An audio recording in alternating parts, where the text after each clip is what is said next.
자, 안녕하세요. 네, 마지막 시간 강의. 지난 시간에 이어서 태양, 광야에서의 태양에 대한 이제 이미지는 광야를 반드시 전제로 해야 된다.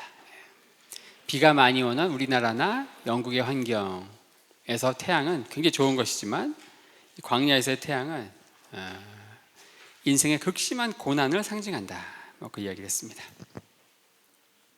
태양에 등장하는 모든 본문들은 다 안 좋아요. 열왕기상 19장에 보면은 호렙산으로 피신한 중 브엘세바 광야의 태양빛으로 인해 로뎀나무 아래서 죽기를 청했던 엘리야. 이 로뎀나무, 이게 로뎀나무거든요. 로뎀나무 그늘 밑에 이게 기껏해야 허리, 보통 무릎까지 밖에 오지 않는 쌀이나무거든요. 우리는 로뎀나무를 무슨 큰 느티나무로 생각하지만 광야에 널려 있는 로뎀나무는 그늘이 없습니다. 기껏해야 그림자밖에 없는. 거기에 이제 광야 햇빛이 너무 뜨거우니까 거기에 머리라도 집어넣고서 호흡하고 있는 엘리야. 광야의 태양이 이런 것이다. 하갈이 아들을 데리고 네게브 사막을 방황하다가 물이 떨어져서 햇빛으로 인해 죽게 되자 방성대곡했다. 방성대곡한. 샘은 보이지 않고 물은 떨어지고 이 햇빛이 막 이글거리고, 이게 바로 광야에서 태양입니다. 출애굽 후 광야에 타는 목마름으로 하나님과 모세를 원망한 이스라엘 백성들. 출애굽기 15장, 이스라엘 백성들이 홍해를 건넙니다. 200만이 집단적으로 이 홍해를 건너는 이 놀라운 기적을 체험하면서 이스라엘 민족이라고 하는 아이덴티티가 이때 생깁니다. 그렇죠? 집단적으로 하나님을 경험한 거예요. 그리고 이 하나님을 찬양하죠. 모세의 찬양이 나오고 그 누이 미리암의 찬양이 나오고 어마무시한 하나님의 은혜를 경험한 거예요.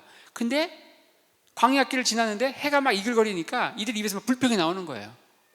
그 광야에서의 태양이라는 건 뭐냐? 이 홍해를 가르신 이 놀라운 엄청난 은혜도 일거에게 날려버리는, 그게 바로 광야의 태양이에요. 우리 그렇잖아요. 어떤 수련회나 부흥회 이런 데서 엄청난 은혜를 받아가 눈물, 콧물 완전히 막 흘리고 은혜 받았어요. 근데 그 다음날 그 은혜 다 날려버리는 그런 있지 않을까요? 그게 뭘까요? 그게 바로 광야의 태양이라는 거예요. 태양. 그래도 재미난 말씀이 요겁니다. 마태복음 5장 45절에 이같이 한즉 하늘에 계신 너희 아버지의 아들이 되리니 이는 하나님이 그 해를 악인과 선인에게 비추게 하시며 비를 의로운 자와 불의한 자에게 내리우신다. 하나님이 해와 비를 선인과 악인에게 비추고 내린다. 여기서 해와 비를 종종 그냥 자연 은총, 일반 은총 이렇게 설명하는 거 많이 들으셨을 거예요. 이 비가 또 태양이 일반적으로 내리죠. 그러니까 여기서 나오는 비와 해가 그냥 수많은 자연 현상 가운데 하나의 천둥, 번개, 비, 해 그렇게 얘기하는 게 아니고 광야에서 해는 뭐예요? 고난이에요. 비는 뭐예요? 하나님의 은혜예요. 은혜요 축복입니다. 근데 재미난 게 있어요. 하나님은 악인에게만 고난을 주고 의인에게만 은혜를 주고 이렇게 하지 않는다는 거예요. 똑같다는 거예요. 때로는, 근데 우리는 그런 얘기 하죠. 하나님 믿으면 복 받는다. 복이 어떻게 정의하느냐에 따라서 맞을 수도 있지만 그 말은 굉장히 틀린 거예요. 하나님 잘 믿는 의인들은 무조건 그 인생에 하나님의 은혜인 비가 내리느냐, 그게 그렇지 않다는 거예요. 그리고 하나님 믿지 않는 악인들은 인생이 꼬이고 하는 사업마다 다 망해야 되는데 오히려 더 믿는 의인이 우리보다 더 승승장구 잘 나갈 수 있다는 거예요. 성경은 이렇게 얘기해요. 하나님은 딱 의인만 골라가지고 복 주고 악인은 다 그냥 그 인생 망가지게 하고 그렇게 하지 않는다는 거예요. 그런 가운데 또 우리는 의인은 오직 믿음으로 사는 거죠. 그런 세상에서. 태양은 바로 광야의 환경에서 극심한 고난을 상징한다. 홍해를 가르신 그 어마무시한 폭포수와 같은 감당할 수 없는 그 은혜도 일거에 날려버리는, 그게 바로 광야의 이글거리는 태양이다. 반면 그늘은 어떻습니까? 그늘. 태양이 장렬하는 광야에서의 이 그늘, 언뜻 봐도 이 광야에서의 그늘, 이 그늘은 하나님의 은혜다. 그래서 하나님 우리 인생들에게 내가 너희를 내 날개 그늘 아래, 날개 그늘 아래, 하나님의 은혜거든요. 이런 표현들이 종종 나옵니다. 시편에 보면은 나를 눈동자같이 지키시고 주의 날개 그늘 아래 감추사, 시편 17편 8절입니다. 36편 7절에는 인생의 주의 날개 그늘 아래 피하나이다. 시편 57편 1절에는 내 영혼이 주께로 피하되 주의 날개 그늘 아래서 이 재앙이 지나기까지 피하리이다. 하나님의 은혜를 상징하는 이런 표현들. 이 날개라고 하는 말도 그렇고요. 날개, 하나님만이 사용하는 겁니다. 날개. 또 내가 그로라, A의 아실 A의 날개. 그리고 암탉이 새끼를 날개 아래 모음같이, 이 표현도요 하나님이 사용하는 겁니다. 이 법궤 그 위에 천사들의 이 날개, 그 날개 그룹들의 그 날개 그 밑에 뭐가 있어요? 속죄소가 있죠. 하나의 임재를 상징하는 속죄소가 있잖아요. 암탉의 날개를, 새끼를 그 날개 아래 모음같이, 내가 그로라, 날개, 이런 표현들, 날개 그늘, 다 이게 하나님만 사용하는 대표적인 표현인데, 자, 그늘과 관련해서 재미난 표현도 있습니다. 시편 121편 5절에 여호와는 너를 지키시는 자라, 여호와께서 내 우편에서 내 그늘이 되시나니. 다 아시는 말씀이죠. 이 말씀 가지고 찬양이 있고 축복하죠. 축복송. 제가 2000년도에 이스라엘 갔는데 어떤 축복송으로 축복받고 갔냐면은 너는 택한 족속이요, 이거 가지고 그거밖에 없었어요, 축복송이. 근데 안식년으로 잠깐 나왔는데 이 찬양을 해주는 거예요. 하나님은 너를 지키시는 자, 이렇게 하면서. 근데 제가 이스라엘의 그 광야, 거기에서 정말 그늘이 은혜고 우편에서 그늘이 되어주시는 그 은혜를 느끼고 오니까 이게 말씀이 너무나 와닿는 거예요. 정말 찬양해 주는데 막 눈물이 그냥 줄줄 흐르더라고요. 여러분들, 왜 하나님께서 우리의 우편에서 그늘이 되어주시는지 혹시 아십니까? 왜 우리의 우편에서 그늘이 되실까요? 하나님 왜 우리의 좌편이 아니고 우편에서 그늘이 되실까? 이것은 하나님의 걷는과 오른팔과 아무 관련이 없습니다. 이것은 유대인들의 독특한 방위 개념에서 나온 거예요. 방위. 우리는 방위를 동서남북 이렇게 표현하지만 유대인들은 어떻게 표현하느냐? 해가 뜨는 동쪽을요 앞쪽이라고 합니다. 앞쪽. 해가 뜨는 동쪽을 앞쪽. 그리고 해가 지는 서쪽. 서쪽은 뭘까요? 뒤쪽이죠. 그리고 남쪽은 뭐라고 하느냐? 동쪽이 앞쪽이에요. 뒤쪽이 서쪽이에요. 그러면은 남쪽은 어딜까요? 오른쪽이죠. 남쪽은 오른쪽입니다. 그리고 왼쪽은 뭘까요? 북쪽입니다. 네.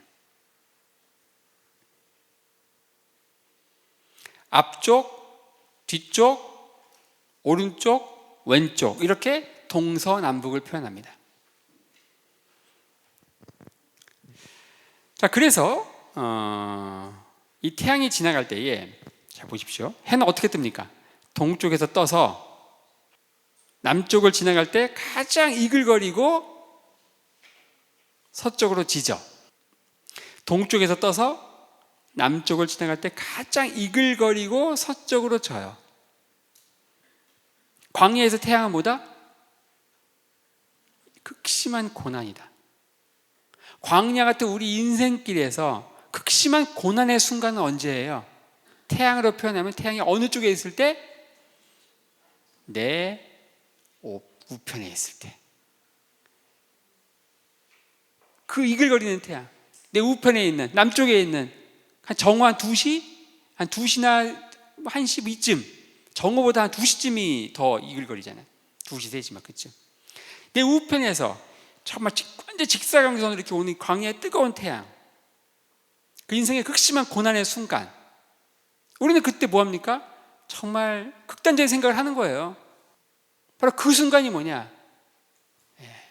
내 우편에 태양이, 해가 비칠 때.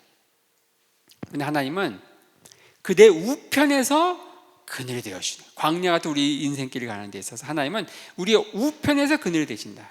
그 태양을 막아주는 거예요. 우편은 바로 이런 의미가 있다. 성경에 이 사해가 있잖아요. 사해. 그 지중해가 있죠. 사해는 동쪽에 있고 지중해는 서쪽에 있잖아요. 성경에 보면은 동해에서 또 서해에서 이런 표현들이 스가랴서에 나옵니다. 우리말로는 동해로 번역되어 있지만 그 동해가 얌 카드모니, 얌은 바다죠. 카드모니는 앞이란 뜻이에요. 앞바다예요. 직역을 하면 앞바다입니다. 그 다음에 서해, 이것은 얌 아하론, 얌은 바다고 아하론은 뒤란 뜻이거든요. 뒷바다예요. 직역을 하면 앞바다, 뒷바다. 근데 이게 이제 동해, 서해 이렇게 번역되어 있는 거예요. 그러니까 동서, 이게 히브리에서는 앞쪽, 뒤쪽, 남쪽, 북쪽은 오른쪽, 왼쪽. 내 우편에서 그늘이 되신다. 우편은 바로 광야의 태양이 가장 뜨거운 그 남쪽에 떠 있을 때, 우리가 인생의 광야 같은 인생길을 가는 데 있어서 극심한 고난의 순간, 하나님은 나를 버릴 것 같고 그 순간에 하나님께서 내 우편에서 그늘이 되어서 우리가 그 순간을 넘어가게 하신다. 이 또한 지나가리라. 하나님이 우편에 그늘 되어주시니까 지나간다는 거예요. 그 순간이. 광야에서 이 광야의 백성들에게 바위, 돌, 이게 무엇을 의미하는가? 바위, 부재 딱 달아놓고 신이 나타났다. 돌, 바위가 굉장히 신성한 의미를 가지고 있습니다. 바위, 거대한 바위산, 신의 산이 하나님이 이스라엘 백성과 계약을 맺고 구름과 불 가운데 임재하신 신이 나타난 거예요. 바위, 돌. 창세기 28장에 보면은 브엘세바에서 하란으로 도망가던 이 야곱이 베델에서 돌베개를 하고 자다가 꿈속에서 하나님을 만납니다. 하나님의 천사가 막 사다리 타고 오르락 내리락 하는 걸 봐요. 그때 야곱이 어떻게 하느냐? 그 돌을 가지고 돌 위에 기름을 붓고 하나님의 집이다, 베델 이렇게 이름을 짓죠. 그리고 하나님 앞에 서원 기도를 하고 이런 얘기가 나옵니다. 하나님을 만난, 하나님의 능력의 역사를 체험한 야곱이 왜 돌을 갖다 놓고 기름을 부었는가? 돌. 마침 본인이 돌 베개를 하고 잤으니까, 그 주변에 돌이 있으니까 돌 갖다 놓고 한 게 아니에요. 그 돌은 뭐예요? 이 근동지방에서 돌은 신의 능력이 나타난 곳에 표시하는 거예요. 마크하는 거예요. 왜냐? 하나님이 만드신 피조물 가운데 신의 속성에 가장 근접한 게 바로 돌이라는 거예요. 왜 그럴까요? 여러분, 신의 속성 가운데 여러 가지가 있지만, 물론 거룩하고 여러 가지가 있지만 이터너티, 영원성이거든요. 하나님이 지으신 피조물 가운데 가장 오래가는 게 뭐예요? 돌이에요. 그래서 이제 그 돌들, 우리가 볼 때는 다 그 돌이 그 돌인데, 고고학자들은 그게 막 이게 주전 뭐 몇천 년 전 돌이고 막 이렇게 얘기하잖아요. 그 돌들이 막 소리 지르는 거예요. 돌들이 소리 지르리라. 나는 주전 3천 년 전 돌이라 이렇게 소리 지르고, 그 소리를 듣고 연구하는 게 고고학자들이거든요. 우리는 그 소리를 못 듣죠. 고고학자들은 듣는 거예요, 그걸. 이 돌로 이렇게 표시한다. 그리고 요단강을 건넌 이후에 하나님이 요단강을 건너게 하시는 거예요. 광야 1세대들은 홍해를 건너게 했고, 그런 체험이 없는 이스라엘 광야 2세대 백성들은 하나님이 돌려가지고 요단강을 건너게 하시는 거예요. 그러니까 요단강을 건너는 사건, 광야 2세대들이, 이것은 광야 1세대들이 홍해를 건넌 사건의 재현이다. 그 놀라운 능력의 역사를 체험하고 나서 이들은 지파별로 돌멩이를 하나씩 취해가지고 길갈에 놓고 하나님께 예배를 드리죠. 왜 돌멩이를 놨을까? 이 돌은 바로 하나님의 신의 능력이 나타나는 것, 그걸 표시하는 거거든요. 엘리야가 승천하기 전에 순례한 곳, 이것도 바로 길갈, 베델 이런 곳이거든요. 하나님의 능력의 역사가 나타난 곳, 그 돌로서 마크한 곳. 그 돌은 하나님의 능력의 역사가 나타난 곳, 굉장히 홀리한 개념인데, 그 돌이 성경에서는 굉장히 홀리한 개념이지만 이게 한국 문화에서는 돌이 굉장히 안 좋아요. 똑같은 돌이 한국에서 돌 가지고 갖다 붙이면 다 안 좋은 거예요. 그렇죠? 하지만 이 돌이 굉장히 홀리한 것이다. 하나님의 능력의 역사가 나타난 것에 그걸 마크하는 게 바로 돌이에요. 돌. 이 돌과 관련된 표현들이 굉장히 많이 나옵니다. 모세가 하나님을 만난 신의 산은 거대한 바위산이다. 아브라함은 이삭을 모리아산, 모리아 그 바위산에서 번제로 드렸다. 지금도 가보면요, 모리아는 거대한 안반이에요. 엄청난 돌. 그 위에 지금 뭐가 있습니까? 황금돔 사원이 있죠. 그것도 거대한 바위거든요. Rock of Dome. 거대한 바위가 있어요. 시편 18편 2절에 보면은 여호와는 나의 반석이요. 여호와는 나의 반석이래요. 이 돌이 굉장히 홀리한 개념이기 때문에 반석 이렇게 얘기하는 거거든요. 번역이 반석이어서 그렇지 이게 사실은 여호와는 나의 돌멩이요. 이걸 좀 약간 속하게 표현하면 여호와는 나의 짱돌이요. 이렇게 사실 이게 반석으로 표현해서 그렇지 그냥 셀라, 에벤, 히브리어로 돌 이게 번역을 반석으로 해서 좀 우리가 이게 또 성경에 자주 나오는 표현이고 하니까 느낌이 좋아서 그렇지 사실은 이게 이제 또 다르게 번역하면 그냥 돌멩이에요. 여호와는 나의 돌멩이요. 이러면 이제 돌멩이 느낌이 안 좋잖아요. 좀 짱돌, 여호와는 나의 짱돌이요. 이러면 이상하잖아요.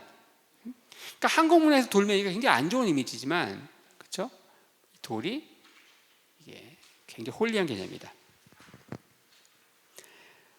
너는 베드로라. 내가 이 반석 위에 이 교회를 세운다. 베드로의 이름도 바로 반석을 의미한다. 베드로전서에 보면은 사람에게는 버림바가 되었으나 하나님께는 택하심을 입은 보배로운 산돌이신 예수에게 나와. 예수님이 뭐예요? 산돌이에요. 산돌. 리빙스톤. 리빙스톤이 그냥 영어로 돼 있어서 멋있지만 사실 그냥 돌멩이거든요. 산돌. 네, 산돌. 예수님 자신을 베드로는 이제 예수님을 산돌이신 예수 이렇게 표현하고 있습니다. 그리고 요한계시록에도 이기는 그에게는 내가 감췄던 만나를 주고 또 흰 돌을 줄 터인데 여러분들이 이제 믿음으로 선한 싸움 싸워서 이기면요 뭐가 주어지느냐? 흰 돌멩이가 주어진대. 흰 돌멩이. 흰 돌을 준대요. 흰 돌. 돌이 굉장히 긍정적인 의미라는 거예요. 우리 문화에서는 천국 가서 큰 짱돌 하나씩 받으실 거예요. 짱돌. 굉장히 좋은 것이다 돌이. 여기서 이제 또 이해할 수 있는 게 반석 위에 지은 집입니다. 반석 위에 지은 집. 마태복음 7장 24, 25, 26, 27. 마태복음 5장, 6장, 7장은 산상수훈이죠. 산상수훈을 마무리하면서 예수님은 뭐라고 하시느냐? 마지막 이제 총 정리하는 거예요. 자, 이 산상수훈 설교하고 자 결론적으로 어떻게 하라는 거예요? 이 말을 듣고 행하는 자는 그 집을 반석 위에 지은 사람과 같다. 하지만 듣고 행하지 않는 자는 뭐예요? 그 집을 모래 위에 지은 사람과 같다. 반석 위에 지은 사람은 지혜로운 사람이고 모래 위에 지은 사람은 어리석은 사람이다. 여기 나오는 반석 위에 지은 집과 모래 위에 지은 집, 여러분들이 생각하는 그 이미지를 A4지를 드릴 테니까 그려보세요 하면은 이게 있죠. 반석 위에 지은 집은 초정리 광천수가 나오는 그 거대한 안반 위에 집을 하나 딱 짓고, 모래 위에 지은 집은 뭐예요? 저 바닷가 모래 위에 집을 딱 짓는 거예요. 뭐 사상누각. 근데 그게 아니라는 거죠. 그게 아닌 게 어떻게 알 수 있느냐? 반석 위에 지은 집과 모래 위에 지은 집을 구분하는, 하나는 살고 하나는 죽어요. 그 시험이 뭐예요? 리트머스 시험지가 뭐예요? 창수다. 창수.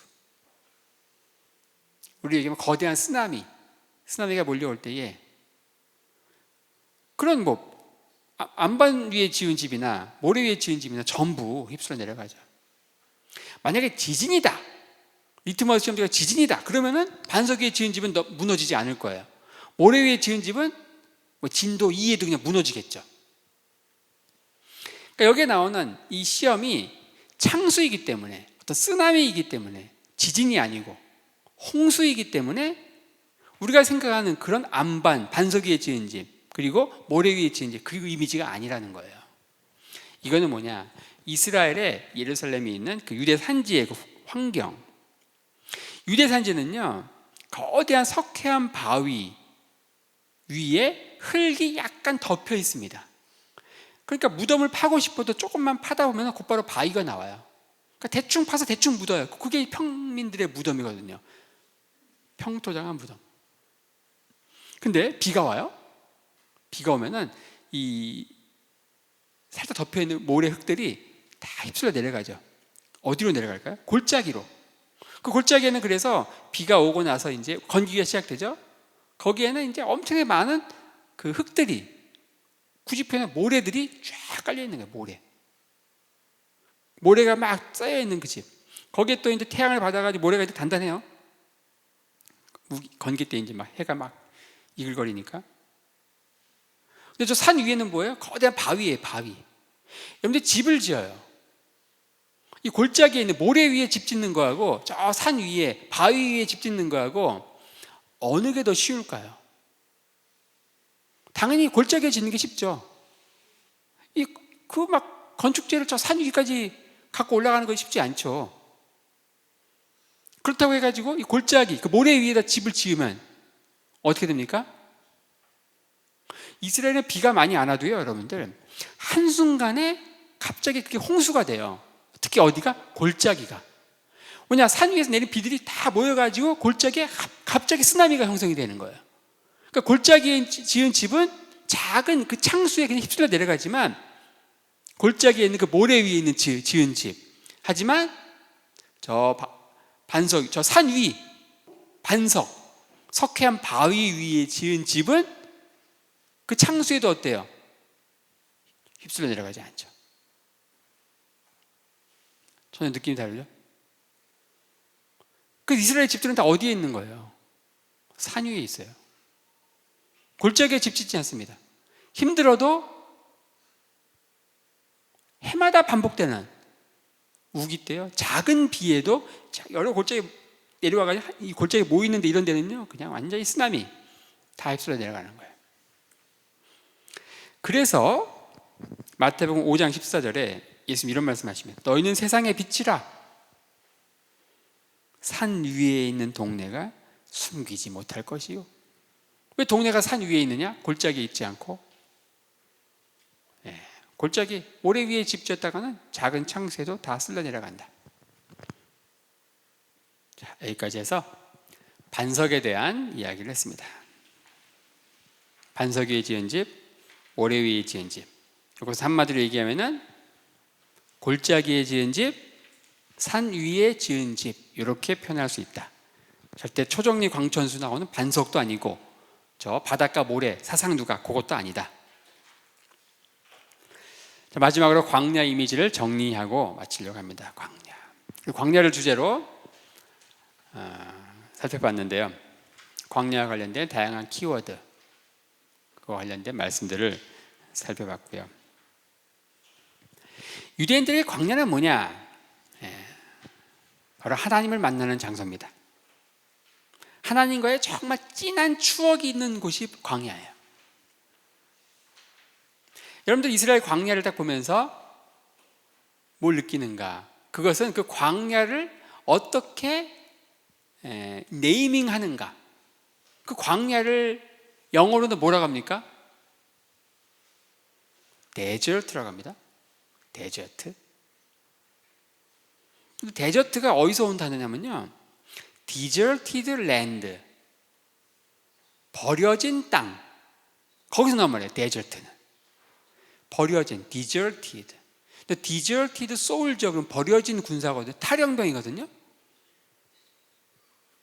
그 광야를 영어에서는 바로 버려진 땅, 쓰레기와 같은 곳.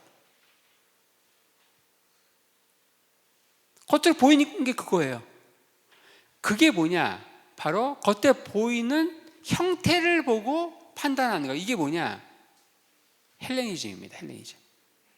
이 세상을 바라보는 눈 두 가지가 있다. 겉에 보이는 모양을 보고 형태를 보고 판단하는 헬레니즘. 하지만 그것의 기능을 보고 판단하는 헤브라이즘. 이 광야를 가리켜서 유대인들을 뭐라고 하느냐? 이렇게 얘기합니다. 한번 따라해 볼까요? 미드바르. 미드바르는 무슨 뜻인지 아세요? 하나의 말씀 다바르와 하나님의 임재가 있는 지성소인 드비르하고 광야를 가리키는 미드바르가 어원이 같아요. 똑같은 그걸 놓고서 헬레이즘적인 사고에서는 저기는 버려진 땅, 쓰레기 같은 곳, 데저트, 버려진 땅, 디저트들 냈는데 거기가 뭐예요? 헬레니즘 사고, 성경적 사고에서는 거기 가면 하나님 만난다는 거예요. 저 바깥에 속세에서는 들리지 않는 하나님의 말씀, 고요하고 세미하게 들리는 이 하나님의 음성이 그 광야의 로뎀나무 밑에서 하나님은 엘리야에게 말씀하신 거예요. 고요하게 말씀하시기 때문에 안 들려요, 속세에서는. 그리고 거기에서 하나님을 경험하는 거예요. 하나님을 만난다. 하나님의 임재 속에 들어간다. 그러니까 광야에 가면은 하나님의 말씀을 들을 수 있고 하나님의 임재 속에 들어갈 수 있기 때문에 거기에 뭐라고 부르냐, 유대인들은 미드바르, 하나님의 말씀을 의미하는 다바르, 하나님의 임재를 상징하는 지성소 디비르, 어원이 같다는 거예요. 겉으로 보이는 모양을 보고 판단하는 서구적 관점, 소위 말하는 헬레니즘적인 관점에서는 거기는 버려진 땅이지만 쓰레기 같은 곳, 그 기능을 보고 판단하는 성경적 사고, 헤브라이즘적 사고에서 그 광야는 미드바르다. 미드바르. 그 광야가 바로 이스라엘 백성들이 하나님을 만난 곳이에요. 광야 40년. 그리고 나서 가나안 땅에 들어갔죠. 이스라엘 백성들은요, 아브라함과 다윗, 이삭의 하나님, 그거 하나 믿고 애굽으로 갔어요. 야곱과 함께 그 친족 70명이 가가지고 한 400년 가까이 뭐가 된 거예요. 노예로 살다가, 노예로 살면서 현실은 너무너무 힘들어. 그리고 이제 아브라함과 이삭, 야곱의 하나님은 기억이 가물가물했죠. 그런 가운데 하나님은 모세를 불러가지고 이들을 한 민족을 이루어가지고 10가지 재앙 보면서 진짜 그 재앙이 애굽에 임하는데 우리 이스라엘 백성들이 임하지 않고, 이러면서 우리 하나님, 우리 민족적인 정체성이 생기고 이들이 결정적인 건 뭐예요? 홍해를 같이 집단적으로 건너면서 하나님을 만난 거예요. 그리고서 들어온 곳이 어디예요? 광야예요. 40년간의 광야 학교를 지나면서 이들은 뭐 한 거예요? 하나님을 만난 거예요. 하나님을 경험한 거예요. 하나님과 날마다 동행한 거예요. 왜냐? 동행할 수밖에 없어. 하나님이 안 계시면, 하나님이 한순간이라도 한눈 파셨다. 하나님이 한순간 한눈 파셔가지고 낮에 구름 기둥을 보내야 되는데 불 기둥을 보냈어요. 버튼을 실수로 잘못 눌렀어. 좌회전을 했는데 우회전을 했어.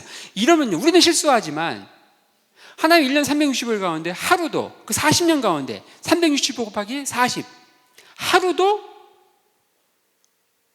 구름 기둥과 불 기둥을 거꾸로 보내신 적이 없는 거예요. 그리고 이들이 목말라 죽은 사람 있어요? 그리고 굶어 죽은 사람 있어요? 죄를 지어서 광야에서 자기 죄 가운데 죽은 사람은 있지만 어느 누구도 목말라 죽거나 굶주려 죽거나 그 신발이 헤어지지 않고 발이 부르트지 않고. 왜냐? 하나님이 잠시라도 한눈 팔면 이들은 죽거든요. 광야가 그런 곳이에요. 그러니까 이들도 한순간이라도 기도하지 않으면 하나님과 동행하고, 기도가 정말 호흡이 되어서 살아가지 못하면 한순간도 버틸 수 없는 것이 광야거든요. 그러니까 하나님을 정말 친밀하게 체험하고 하나님을 알아갔던 공간이 바로 광야다. 그래서 유대인들은 광야 40년 기간을 뭐라고 하느냐? 하나님과의 허니문이라고 그래요. 허니문.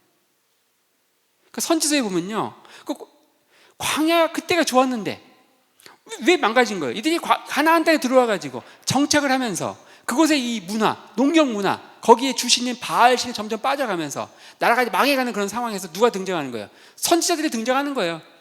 각종 선지서에서 언제가 좋았냐? 우리가 왜 이렇게 되는가? 하나님을 버린 건데 언제 하나님과 가장 친했어요? 하나님, 바로 그 광야 기간. 우리 부부관계도 어때요? 언제가 가장 부부관계가 좋았어요? 허니문. 허니문 끝나고 나서 이제 그땐 천국이었는데 허니문 끝나고 돌아오는 데부터 뭐예요? 지옥이 시작됐잖아요.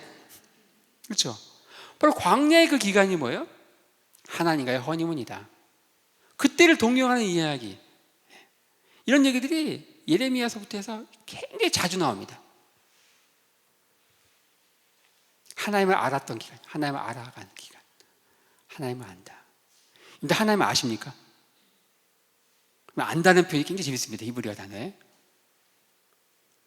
안다. 영어에는 아는 건 know죠. know. I know him. 나 그 사람 알아. 이렇게 표현하지만 히브리어에서는요, 안다는 단어를 사람한테 쓰지 않습니다. 안다는 단어가 두 가지가 있어요.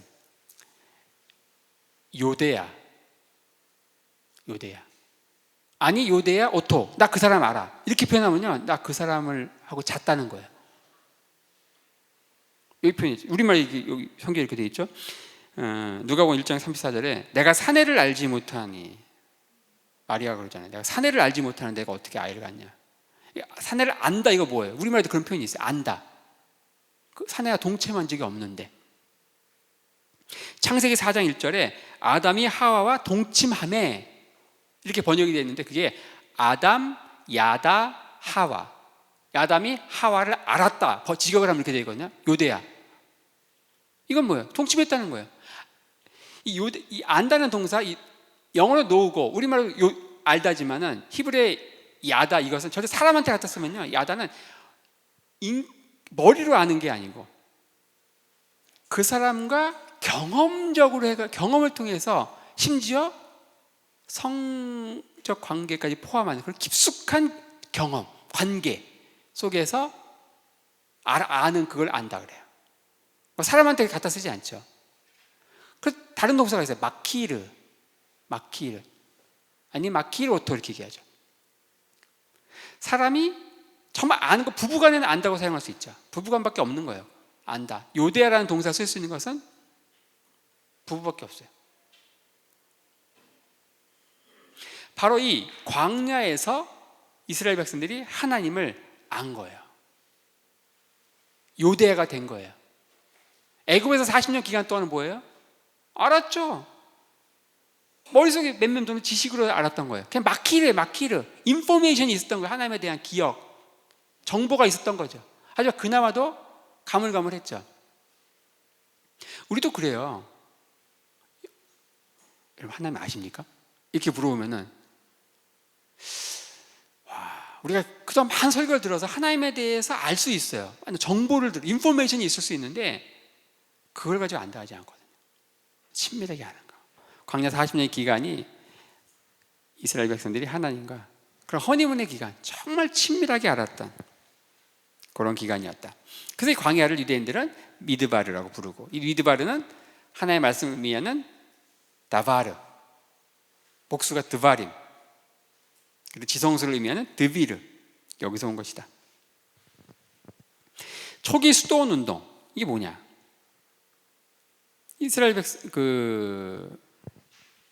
콘스탄틴 황제가 기독교를 공인하죠. 313년. 그때부터 수도원 운동이 시작됩니다. 왜냐? 콘스탄틴 황제의 밀라노 칙령 이후에 기독교는 경천 동지할 일이 벌어졌어요. 왜냐? 그 전에는 예수 믿는다는 이유로 전부 콜로세움에 굶주린 사자의 밥이 되고, 그리고 평생 빛을 보지 못하고 저기 카타콤에 살아가고, 예수 믿는다는 이유로. 근데 밀라노 칙령 이후 뭐가 되는 거예요? 예수를 믿어야만 출세하는 세상으로 바뀌면서 이 하나님의 교회에 알곡들은 사라지고 점점 가라지들, 쭉정이들이 막 들어오면서 진짜 알곡들이 질식하는 상황이 되면서 진짜 하나님을 경외하는 자들이 어디로 가는 거예요? 이 교회는 썩었다. 저 광야로 가는 거예요. 뭐하러? 하나님 만나러. 마치 구약에 많은 선지자들이 하나님 만나러 광야로 갔던 것처럼, 선지자들이 저 물 좋은 갈릴리 이런 환경에 있지 않아요. 너희가 무엇을 보려고 광야에 갔더냐, 이러잖아요. 예수님이 제자들한테. 그 광야에 누가 있는 거예요? 세례 요한 같은 선지자들이 있는 거거든요. 선지자들은 그 광야에 있어요. 광야에서 하나님의 말씀을 듣고 그 척박한 광야의 환경에서 하나님의 음성이 들리고 하나의 임재에 들어갈 수가 있고, 저 물 좋고 환경 좋은 이런 갈릴리 같은 환경에서는 선지자들이 나오질 않아요. 그러니까 우리는 정말 축복된 인생을 살고 싶은데 정말 축복이 뭐냐는 거죠. 축복. 초기 수도원운동은 다 이러면서 온 거예요. 광야로 갔던 수도사들, 이 수도사들에게 가장 재수 없는 게 뭔지 아세요? 광야의 수도사로 명성을 떨치면요, 종종 그 사람들을 교황으로 픽업해. 그게 가장 재수 없는 거예요. 근데 거기에 넘어가면요, 가가지고 타락해. 다 타락해. 제롬 같은 경우도 로마 감독으로 추대되지만 거부하고 베들레헴 광야에 가서 성경을 히브리어로 번역하는 일로 일생을 보내요. 그러니까 제롬의 이름이 남은 거예요. 그 사람이 번역한 그 성경, 불가타 성경이 카톨릭 성경에서 가장 권위 있는 성경이죠. 근데 그 사람이 로마 감독으로 살아가지고, 당시 로마 감독이요, 당시 황제보다도 더 호화롭게 살았어요. 당시 그래서 로마의 한 이교도가 뭐라고 했냐면, 나도 로마 감독 시켜주면 당장 개종하겠다, 이런 말을 할 정도로 로마 감독의 사치 상상을 못했습니다. 황제보다 더 화려하게 살았어요. 근데 제롬이 감독으로 살았으면 그 일신의 안위는 뭐 잘 나갈 수 있겠지만 그 이름이 남겠습니까? 그렇지 않겠죠. 이스라엘 백성들이 살았던 그 환경 자체가 바로 이 광야와, 그리고 굉장히 푸르른 갈릴리와 같은 그런 좋은 환경, 서쪽 무대와 광야의 동쪽 무대의 환경, 두 개 서로 다른 무대에 살아갈 때, 동쪽 무대에서 살아갈 때는 그들이 그나마 신앙을 지켰지만 서쪽 무대로 갈 때 점점 그곳의 주신인 바알신에 빠지는 뭐 이런 것들을 보게 된다. 출애굽기 4장 27절에 이런 말씀이 있습니다. 여호와께서 아론에게 이르시되 광야에 가서 모세를 맞으라 하시매 그가 가서 하나님의 산에서 모세를 만나 그에게 입맞추니. 광야와 하나님의 산이 동격으로 묘사되어 있습니다. 광야에서는 하나님을 만난다는 거예요. 광야에서 여호와의 길을 예비하라. 선지자들은 광야에서 사역하는 거예요. 갈릴리와 같은 그런 환경에서는 선지자가 나오지 않는다. 너희가 무엇을 보려고 광야에 나갔느냐? 바람에 흔들리는 갈대냐? 광야에 선지자들이 있다. 바로 이스라엘은 예루살렘 이야기했죠. 이 서쪽 무대가 이래요. 굉장히 환경이 좋다는 거예요. 서쪽은 이렇게 푸르르고 비도 많이 오고, 동쪽은, 그러니까 서쪽에 이제 90%의 비가 다 뿌리고 동쪽에 10% 남은 부스러기 비가 내리는데, 이렇다는 거죠. 감람산 정상에서 지중해가 있는 서쪽을 딱 바라보면 아까같이 굉장히 푸르르지만 뒤로 돌아 해가지고 동쪽으로 보면 환경이 이렇다는 거예요. 이 동쪽 무대의 삶, 여기가 광야죠. 여기는 예측 불가능한 삶이 펼쳐지고 고요하고 적막한 삶이 펼쳐지고 정말 힘들고 지친 삶이 펼쳐지지만, 서쪽 무대는 어때요? 예측 가능한 삶, 그리고 시끄럽고 바쁜 삶, 그리고 쉽고 안락한 삶이 펼쳐진다. 아놀드 토인비가 The History of Civilization, 문명의 역사, 거기에서 재미난 말을 했습니다. 쉽고 예측 가능한 리버 컬처는 수천 년을 지속하는 종교를 생산해내지 못한다. 3대 유일신 종교 다 어디서 나왔습니까? 다 광야에서 나왔습니다. 광야에서 순차적으로 발생한 유대교, 신의 광야를 배경으로 하고 있죠. 기독교, 유대 광야를 배경으로 하고 있죠. 그리고 이슬람교 역시 메디나 광야를 배경으로 하고 있습니다. 오늘날 어느 누구도 티그리스와 유프라테스 강변에 350개의 그 잡신들, 나일 강변에 있는 720개의 잡신들 섬기지 않습니다. 그렇죠? 바로 그 광야가 우리 인생들에게 주는 진정한 축복은 뭐냐? 바로 수천 년을 지속하는 어떤 그 종교라고 하는 그 영성을 만들어내는 것은 살기 편안한 그 리버 컬처가 아니라는 거예요. 광야의 환경에서 수천 년을 지속해내는 그런 종교가 나왔다. 기독교를 뭐 종교가 하나로 묘사하는 건 아니지만 아놀드 토인비의 말을 빌려서 표현하면 그렇다는 것이죠. 여기까지 해서 열린 더 성경 생활 풍습과 광야를 주제로 한 전체 강의를 마치도록 하겠습니다.